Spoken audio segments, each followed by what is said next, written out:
Hey guys, Mike Goldstein of EasyDatingCoach.com here. I'm so excited. We've got round two with one of my favorite people. What? This is Love in the Stars too. Yes, one of my favorite people. Carol, say hi to everybody. Aw, you're so sweet. Hi, everybody. Thanks, Mike. That touches my little stony heart. So I'm sure a lot of you know Carol. She's very famous. I don't really do bios. It's not my thing. So I'm going to give you my bio version of Carol. Oh So my God. Okay. yeah, here we go. Yeah, I'm going to tell you, Carol. She is the type of person. She's just such a giving woman. She flew all the way to Aw. New York City, and then we get together. And of course, she like smacks my hand away and won't let me pay the bill the one time we get together. Well, And you're that's who forgetting the Carol is. part where What? you chose a restaurant 5 seconds from where I was staying. So I proceeded to go like across town to their other location. And you waited like an hour for me. You were so sweet. I was being so blonde. I was just walking and walking and walking and walking. I could not figure out where the hell you were. And it was me just being a ditzy blonde. So yeah. So the least I could do was buy you breakfast. I actually totally forgot about that part of the journey. But okay. All right, we got to talk about some dating. That's why they're here, I think. Yeah, they don't want to hear about me being ditzy. Okay, Well, they might. Who knows? let's go. All right, so let's talk about some men and women dynamics here. So let's just talk about one thing over the top, because this is really for me. You have an Okay, amazingly healthy, amazing relationship and been married quite a while. What do you think kind makes of. Yeah, just real quick, 21 years. I don't know. It's longer than I've done anything else. I will tell you that. yeah, you're a pro. That's it. What is the overarching principle of what makes a healthy relationship in your opinion? Well, you have to pick somebody that, as my husband likes to say, don't find the person you can live with, find the person you can't live without. So that's what happened. I mean, and that I can take no credit for, and he can take no credit for. And we just have that thing. We just have that magic. We just have that kismet, and we always have. And so now you can screw up magic, you can screw up kismet, but we have a couple things that really helped a lot. The first thing is that we had the magic. The second thing is that we're both relationship people. Not everybody's a relationship person. I just talked to a woman, she and her last boyfriend, their charts are beautiful together. Their compatibility is like, and he's adorable and she's adorable. And I took one look at his chart and I said, oh, honey, this is a player. This is a really good guy, though. This isn't like a jerk. This is a guy who cannot focus on one woman. He's got like girlfriend ADD, right? Like he can't do it. He can't do long relationships. He's not a relationship person. And so, again, I think my husband and I lucked out. We're both relationship people. We're both super family oriented. We're both homebodies. We're both wacky animal people. So I have my best buddy Penelope here with me right now. He's out there like hugging a cat right now. So, when you start off with two people that are relationship oriented, like half your work is done. And then when you have that magic, the other half of the work is done. But you can still screw it up if you don't communicate well, if you're not respectful. And I would love to tell you that I'm always like the best communicator and super respectful. But, I get emotional and sensitive like everybody else. And sometimes the stuff I teach goes out the window. But I also know how to repair, right? And then, and then the other thing you really have to have is commitment, right? So both people have to really make that commitment. And I'm so grateful to my husband. He's very committed to me. And yeah, so that's how 21 years pass and you still like each other. Got it. So like from what I heard, it's like same values, super committed to each other and committed to making it work and wanting the same things in terms of a relationship. So values, commitment are the two big ones. Did I miss one there, or that's it? I mean, that was definitely the subtext of what I said. I mean, you could go on and on and on. There's also, you have to have compatible needs and wants, but most people don't. I mean, no one else is you, right? Even identical twins are totally different in terms of needs and wants. And so that's where you have to have generosity. I mean, relationships really come down to goodwill and generosity. Can you give your partner a hall pass when they're not perfect? Can you compromise? Can you sometimes let them have what they want, even though it's not what you want? And that's a whole other thing. And in astrology, because I'm an astrologer and a coach, that's actually called relationship capacity. How much capacity do you have for generosity?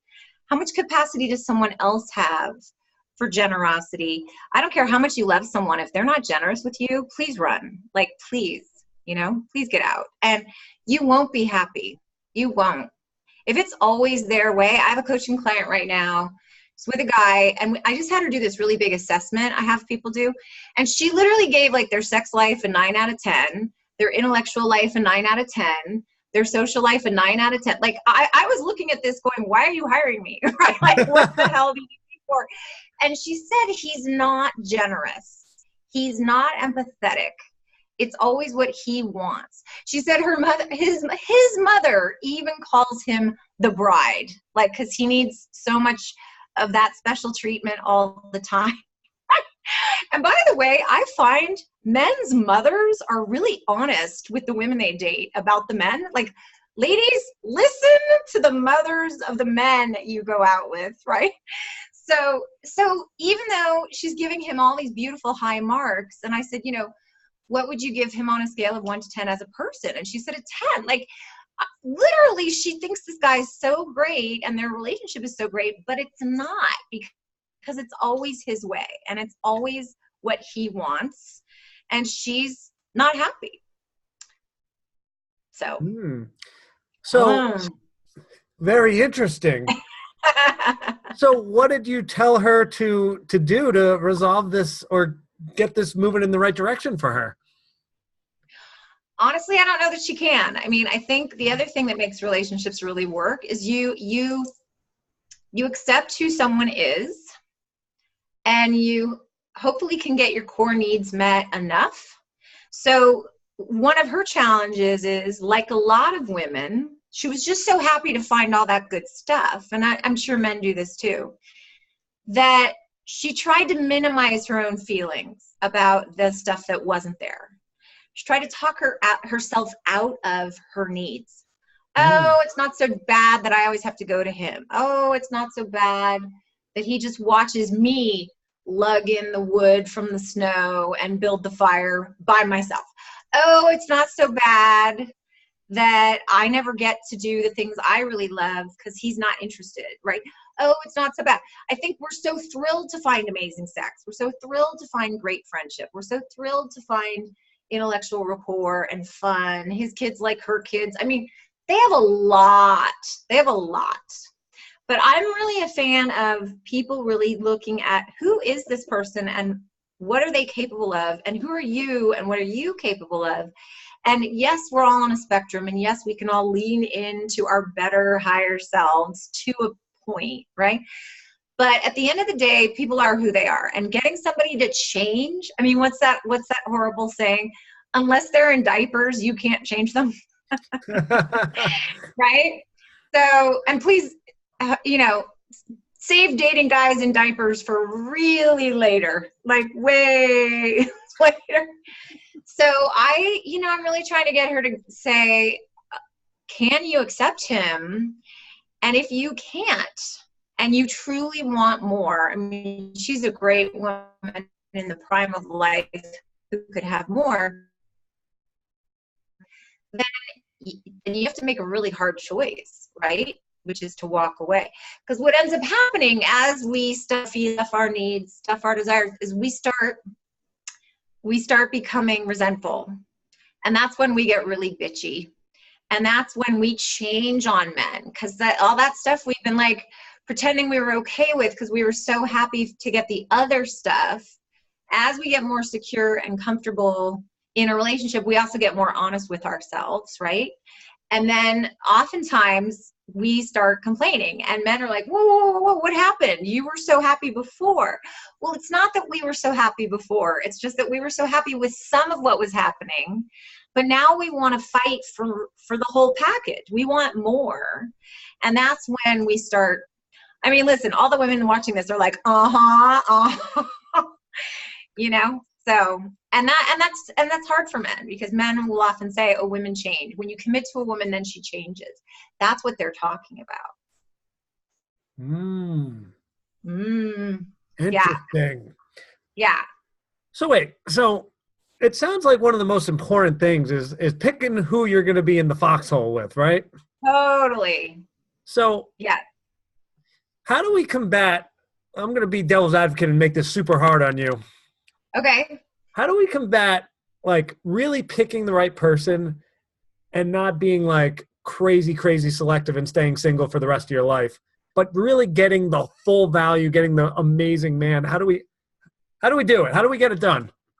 That's a fantastic question. And, you know, there was a book about that a couple years ago called Marry Him, The Case for Settling for Mr. Good Enough. And our friend Evan Mark Katz was featured really prominently in that book, because Evan's also a coach and he loves teaching women, you know, hello, like, let's look at statistics. Only 15% of men are over 6 feet tall. If you want a guy over 6 feet tall, you have a very small pool, right? And hello, only, you know, X amount of men make over 6 figures. You want a guy who makes over 6 figures, you have a very small pool of men, right? And hello, you know, like, he goes through all this.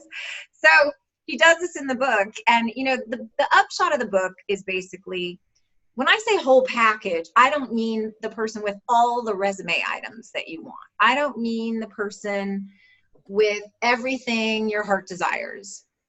But I do mean the person who can meet your core needs and who can provide what you really truly require and who can let you be you and who truly loves you for you. That stuff you can't compromise on. And that stuff women, I mean, men too, we will compromise on if we find a lot of the resume stuff that we like the height, the income, the age, the religion, the whatever. But you've gotta, there's only one list to commit to, and it's the absolute, you know, some people call it the absolute essential list. Some people call it the hell yes, hell no. Some people call it the big three, you know, whatever you can't live without, the deal breaker list. That's the stuff to give whole hog commitment to. The rest of it, go out with guys that are shorter than you think. Go out with guys that don't have as much money as you think. Go out with guys, different races, religions, whatever. Like, really show up for this dream you claim you have. And don't be married to it looking a certain way, because it won't. It just won't. And otherwise you might wake up single for the rest of your life. Like, it happens. All right. So yeah, which is better, by the way, than marrying the wrong person, which a lot of people do. Oh, I love that. You made it so simple and easy. Like, you were meant to be on Easy Dating Coach's site, because that was so easy. It was like super complicated question, and you're just like, well, just make your top 5, and then that's it. Boom. And then also just make sure, forget about the height, forget about the money, because we obviously know there's not that many, you know, 6'4" guys out there. And then just get there. And then if he treats you well and has the same values as you and is committed and wants the same relationship, wants the same goals, right? Boom, we got it. And now, right. Now we get to like the fun stuff. Like, can we fight fair, and can we be in a relationship? Can we spend every day together? Do we have fun? Right. I mean, that stuff's going to be really interesting too, to make sure that the relationship can withstand 10, 20, 40 years, right? Yeah. Yeah. Yeah. My husband and I went to a street fair yesterday, and I just have so much fun with him. Like, we're really good at hanging out. Like, we're really good. That's actually one of the hallmarks of a good relationship, is when doing nothing is enough, right? When you're happy doing nothing with that person, that's somebody to take seriously, you know? That makes sense. Yeah. Okay, let's switch topics, shall we? Okay. What about, all right, so now we're dating. We're dating. We picked our guy and we're dating. Uh-huh. And the dude is great. And we're excited. He's got the values. He's committed. He wants a relationship. He's Uh-huh. treating you well. Like, man, finally, I think I got him. And he's been texting you, calling you, and then all of a sudden, like, falls off the face of the earth for a minute. Let's call it, he was texting, calling every day. Now, like, it's Uh-huh. been 5 days, and you haven't heard from him. Kill him. Yeah. Just That's murder him. horrible to do to someone. That's horrible. I hate this whole ghosting thing that's happening in the culture. It's so traumatizing to people. It's absolute hell. I mean, you don't need me to tell you. You hear from women freaking out. It's so cruel. It's such a cowardly way. It's funny though. A friend of mine who is also a love coach, Lauren Francis, was working with a woman. She was dating a man. They were madly in love. He was so crazy about her, and all of a sudden he fell off the cliff. Right? He disappeared. Mm-hmm. And she called Lauren freaking out. Lauren said, "Honey, the only way that man would have bailed on you is if he was hit by a bus." And it turns out he was hit by a bus. What? Oh my. And they ended up getting married. So he was actually in the hospital. So this is part of why it's so cruel to just ghost on people, because maybe something happened to you. Like maybe something is truly wrong, right? But we're getting so used to it now as a culture that people aren't even surprised anymore. I mean, it's really bad. So I'm sorry, I'm going off topic. What was the question again? Well, actually, I want What's to a woman to reframe. do? I want to ask you a better question. Okay. All right. So, like, I mean, my thoughts is like ghosting happens. And if it's the bus thing, like, all right, that's reasonable. And then if it's not a bus and just the guy ghosted, like, he's a jerk. We got it. And we're probably not talking to him anymore. But what Or about he doesn't this? want to hurt your feelings, and he doesn't know how to tell you. He's not always a jerk, but he's definitely not man enough, right? So, Oh, man enough. That really, you're poking our big ego. All right, yeah. Cal, here's what I want to ask you, though. And I think you're the person to handle this. Okay. How do we reframe dating, at least on a person-by-person basis, so that you can date men that are going to behave the right way? Is there a way to have a conversation or start the whole dating process so that you're geared up so that ghosting isn't going to happen, so we get rid of ghosting for the person watching this video so it doesn't happen anymore? No. No way. No. And here's Okay. the bad news. Okay. You are powerless over other people. Ooh. You, me, everyone. We are powerless over other people and what they do. And I don't know about you, Mike, but I have had friends that I thought were the best people, because as a friend, they are, right? And I mean, I grew up with a guy. I thought this guy was like a brother. I thought this guy was such a good guy. And he hit it off with my best friend at my wedding, and they dated. And next thing you know, he was such a jerk. And part of why she opened her heart so quickly to him was because he had this long history with my family. And he was such a close friend to the family that she kind of skipped steps with him, which, by the way, ladies, never skip steps with a man. I don't care who he is. I don't care who he is. So I didn't know he was capable of behaving the way he behaved. So you can't avoid somebody behaving badly if they come through great sources. Like people will say to me, "Oh, I don't want an internet date because who knows who I'm going to meet. Anything could happen." And I'm like, anything could happen anyway. Anything could happen if your best friend introduces you to their best friend. Like, it could still be a nightmare. That happened to me. So there isn't a way to ever ensure people behave well, but I will tell you, the more committed you are to your own vision of love, the more you have a clear dream, the more you have high standards, the more people will step up or step off. The more they will meet you there, because they see you're not going to put up with crap, and they'll see that you have self-respect and that you have high status, and that they better not mess things up with you or you're gone. Right? Now, I don't mean be a diva and a princess, but just like if somebody breaks plans, and then they do it again. Like, I don't know, like, demand good treatment, people. Demand good treatment. I'm so glad you started talking about this. Uh-huh. Because, so, I'll be vulnerable for a minute. I've recently started dating. Okay. And, and I love a woman with sexy boundaries. But some of the women Oh, yeah. yeah, it's so hot. Cool. And you just talked about high standards. Like high Yeah. standards. That is so attractive. Like I'm like, ooh, she knows what she wants and she wants it up here. I'm like, I want to be there. But some of the women I've Beautiful. been dating have been putting up like crazy walls with it and just like really putting it tough. Like, Uh-huh. this is how you must behave. And if not, like, see you later. But Yeah, no, that's not good. yeah. That's not So good. what I wanted to ask you is like, how do you have the high standard, but do it in a freaking sexy way that doesn't turn the man off? So anytime there's like a finger wag or like an ultimatum or like a directive or an edict that we give from on high, that's not enrolling.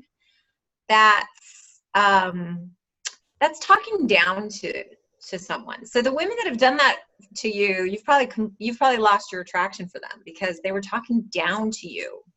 And so you'll feel like a 5-year-old. You'll feel like she's mommy, right? Mm-hmm. Ladies, do not talk down to men. Mike is a great guy. He's a professional. This is what he does for a living. You're the last man a woman needs to tell how to behave, right? Not cool. So what you can do, though, ladies, is you can communicate your feelings. You can communicate what you want and need. But you always want to spin everything as a positive, like, hey, this is what really makes me feel comfortable, and this is what really works for me, and this is what I'm looking for, and that might not work for you, and that might not be where you're at, but that's just really where I'm at. Period, end of story. So just keep the focus on you. Talk about what you want and need, and do it in a positive way. Oh, I love that. And I talk with so many people about boundaries. I've never heard it spun that way. And I just want to highlight what was so amazing about what you said. Put it as a positive. Because Carol and I were talking offline about this, how women don't want to say anything negative. And Right. that's why they don't nag. They don't put their boundary out there sometimes. But now we're saying something positive where the guy's going to be like, ooh, well, this is good. And if I do that, she's going to be happy about it. And he's going to be like, I can't wait to do this. And so that's exciting. Yeah, go ahead. Well, it's like my favorite thing to tell women in relationships, if they want something from their man, is start every sentence with, what would make me so happy. Okay. It would be so great. It would make you my hero. It would mean so much to me. You know what? Like anything like that. And then follow it with the thing you want. Men can hear that stuff all day long. Like, what? I'm going to be the king if I do X for you. I'm going to be the big stud if I pull that off for you. Whereas, we could have said the same thing. Like, here's what I'm not getting. Here's what's not working for me. Here's what I'm not happy with. Here's what I wish was different. You can communicate your needs either in that negative way or in the positive way. Now, the problem is, Mike, and we were also talking about this before we started, is women have a very hard time asking for what they want. Very hard time. We are wired to people please. We want connection more than anything. So we try to pretend that nothing bothers us, especially in the beginning. We try to pretend that we're that cool girl and everything's great, right? And then so we will squelch how we really feel, and we will suck up our needs, and we will lie to you, frankly. And then even we won't know what we really want because we've gotten so good at squelching our feelings that we will squelch, and then something happens where we get our feelings hurt, and then instead of it just being a reaction to this one situation, here comes the cumulative reaction from all of it, right? And we just become like, blah, right?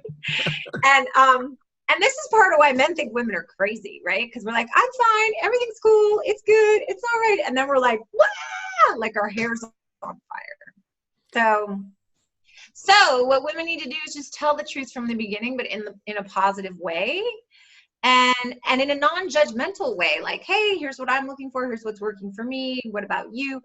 And you don't even have to talk about this stuff until something comes up. I'm a big fan of women just letting men reveal themselves, right? Letting men show up the way they're showing up. And if it's working for you, then have enthusiasm and show appreciation. And if it's not, then don't, right? And you don't have to school men on what they should do. You don't have to do any of that. I have a funny story about when a woman went a little too soon. So Do tell. We want to hear. I was on a first date, and it was going very well. We were having a great conversation. It's a few hours, like 2 hours in, and I was just, we were sitting pretty far away from each other, like round table, chairs, like a good 3-4 feet away from each other. And she just decides to come sit across my lap. I'm like, okay. Oh, Yeah. wow. I'm like, on a cool. first date? Yeah. Well, pretty woman on my lap. I'm okay with it, just for the record. I'm totally okay with it. I like pretty women on my lap. Okay. So then we start kissing. Okay. And that's great. That's wonderful. And, it wasn't going to escalate any further. It's first date. Just having fun. She stops and goes, I'm abstinent. I don't have sex. And I'm just like, how did you skip so many steps here? Like, I'm just trying to get to know you. I barely know you. Like, I don't even know, if you have a grandfather or not. Right. Sorry. Well, it was funny because a woman splayed across your lap making out with you. It's kind of a moment kill, right? Like, she kind of killed the moment. Yes. Right? But did she mean, what does that mean? I'm abstinent. Doesn't that change when you meet a great partner? I mean, was she like I can't have sex till I'm married girl? Like, what did you have to get clarity on this? Yeah, I didn't know what to fully do with that because I'm like, right, this is our first date. I'm not fully wanting to talk about her whole sex life at this moment. But yeah. When she brought it up, I was like, so what does that mean? And she's like, yeah, so I used to have sex and now I'm trying to not have sex. I'm like, okay. The operative word there is trying. Yeah. And I think the fact that it was her idea to splay across your lap, you could have figured that out. I'm just guessing, but I'm just saying.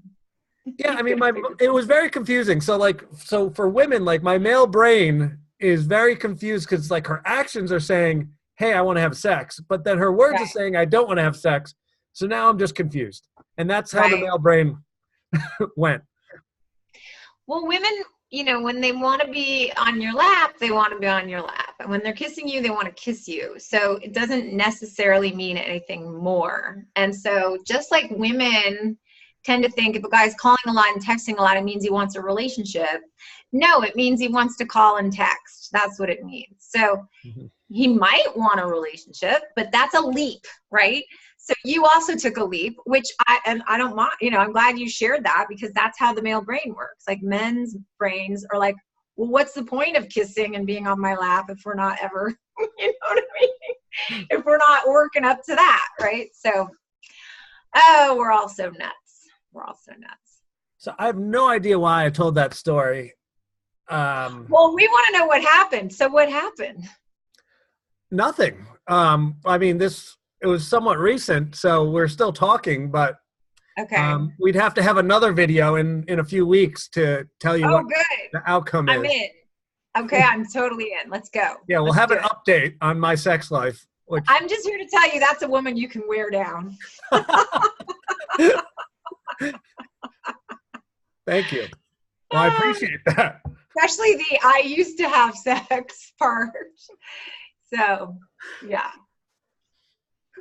All right.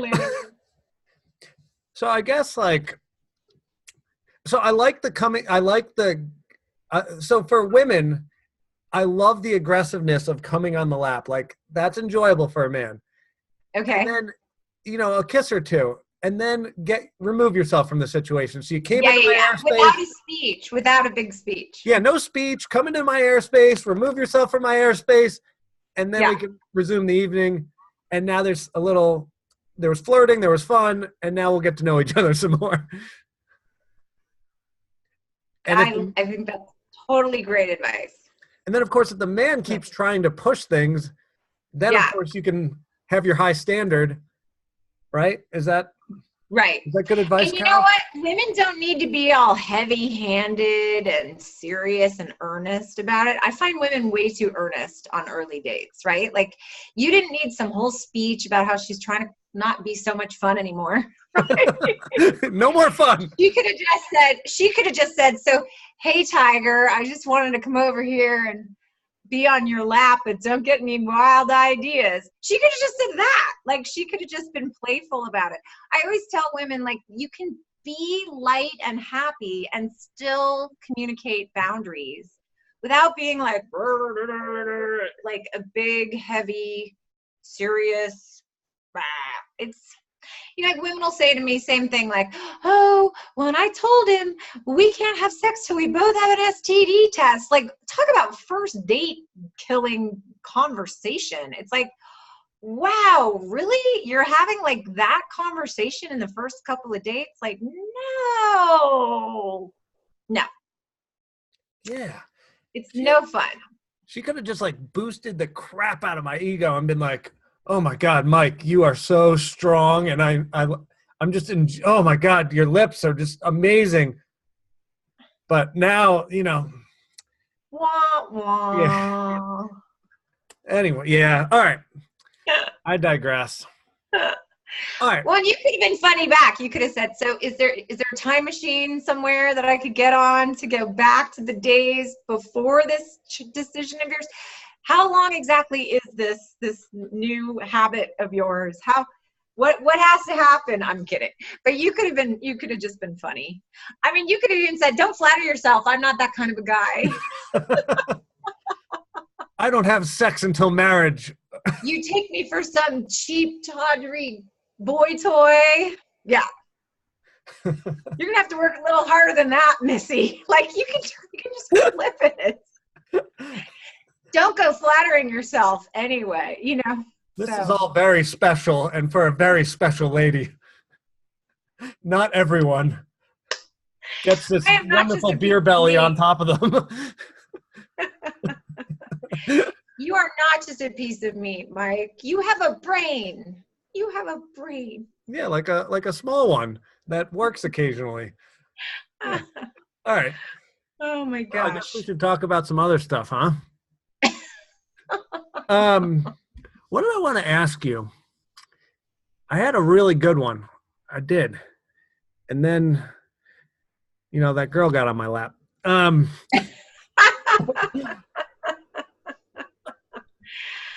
Yeah, well, I think women being affectionate with men is so lovely. I think, when men are nervous on dates, it's okay to compliment them. Ladies, it's okay to say something like, wow, you look really hunky. Like, it's so, like, they're people too. And, and women get so frustrated if men don't compliment us, but we don't compliment you guys as much as you compliment us, right? And I think it's that women feel too forward, or we feel a little shy, but wow, they love it too, right? Yeah, and you can get away with very different compliments for men too, like, oh my God, I'm having so much fun, or like, Right. this is the best food I've ever eaten, thank you for taking me to this restaurant. And we take credit for that stuff. You don't have to tell us like, oh, Mike, your hair looks great today. We like the compliments about having fun, knowing that we made you happy. Well, about the effort you put in. Yeah, exactly. Yeah. Right. And then a woman wants to be cherished where it's like, Carol, and I did say this, and I mentioned, I'm like, your hair looks phenomenal today. Yeah. I got it done. Powerlessness commercial. I got it done just for you. Well, thank you. And I told 2 friends, and so on and so on. Remember that shampoo commercial? Yeah. Yeah. I think it was like, was it Herbal Essence? Yeah. Yeah. So funny. That was a great commercial. All right. Yeah. So we've went so far off topic. We're just going to end here, I think. Carol, though, Okay. I think what we want to do is give a free gift away. Um, Okay. what free gift do you want to give to everyone that suffered through me and you having girl talk, basically?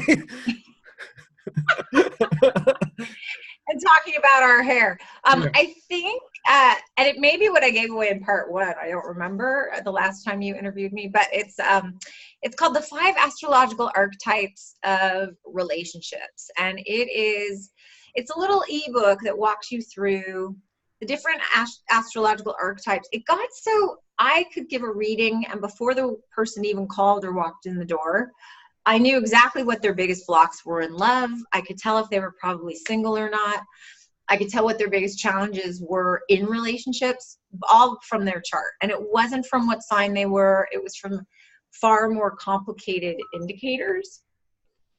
And it never failed. And then there's a prescription for each of these archetypes. There's like things they can do to shift these for the better. And because there's ways with which we all unwittingly push people away or put people off, and then there's ways with which we're all wildly attractive, right? And so you want to lean into your more attractive qualities and kind of dial down your less attractive. So it's very, very helpful for that. And then it actually comes with a bonus little ebook called Shazam! Ancient Vedic Tips and Tricks to Ramp Up Your Love Life. So there are ancient Indian mantras for love, rituals for love, things you can do to break your connection to people that are never going to make you happy, right? Who you need to get out of your system. So I'm a huge fan of turning to spiritual tools when we're struggling with our human experience, because sometimes it takes a higher hand and a bigger picture to get over what we go through as personalities. So, and that's one of my other favorite topics. If we ever do a part 3 is spiritual dating, you know? And so if I could just leave everyone with anything, it would be to say, try to have fun with this process, try to trust, try to have faith. You don't have to make anything happen, but you do have to get in the game. You do have to be engaged in the process, and then just see what happens and be curious. Be curious. Don't decide, you know, how things are going to go or what things should be like, and then be disappointed right away if they're not going that way. Because you probably notice life doesn't go the way we think, right? Like, things have a way of going sideways. But my biggest advice to people that are dating is be curious, you know, like, ooh, what's going to happen tonight? Ooh, what's the gift in this? Ooh, why am I here? Okay, I can tell already this isn't my guy, but yet I'm here, and that means something great is supposed to happen. That means maybe his brother is my guy. Maybe my best friend is his girl. Maybe I'm going to have the best chicken cordon bleu I've ever had, you know? So, yeah. So get curious, keep your heart open, and trust the process, and get in the game. I love that. And I just want to give like Carol a little plug to her free gift, because I've viewed it a few years ago and I've been using a lot of it since. So obviously the whole male population is 4 billion people, right? And what Carol's done, and Easy Dating Coach, this is like perfect for my channel, is she made it so easy, because she just put all 4 billion men into 5 buckets, 5 different men. It's like, here's how you handle these guys, and here's what's going on. And it's so simple, and I love it, because every time you go on dates, you just pull this chart up and you're like, whoop, he's that one. I know what to do. And it's so easy. And I love that. So guys, go get your hands on this thing. And obviously, if we learned anything from Carol, it's obviously have fun on a date. Carol has fun all the time, and that's what men are drawn to. That's what I kind men of love. do. It's true. It's What? true. I said I kind of do. It's true. But you're like walking enthusiasm, Mike. You're very joyful. I remember the first time we talked, I was like, I bet you were the cutest, happiest little kid, because you're just like, yes, you know? And I love that about you. So thanks for making this easy. The Easy Dating Coach made this easy today. Thanks for making it easy and fun. Of course. Yeah. Carol, thanks as always for showing up for everyone on Love. And guys, we'll have another video on Tuesday. We love all of you. Bye. Oh, Carol, I think getting her dog, because that's the most important thing. Bye, pup. Say bye. How did the dog not bark or bother you this whole like 40 minutes? That's unbelievable. All right, guys, we're going. We'll She's see you. perfect. Love everyone. Bye.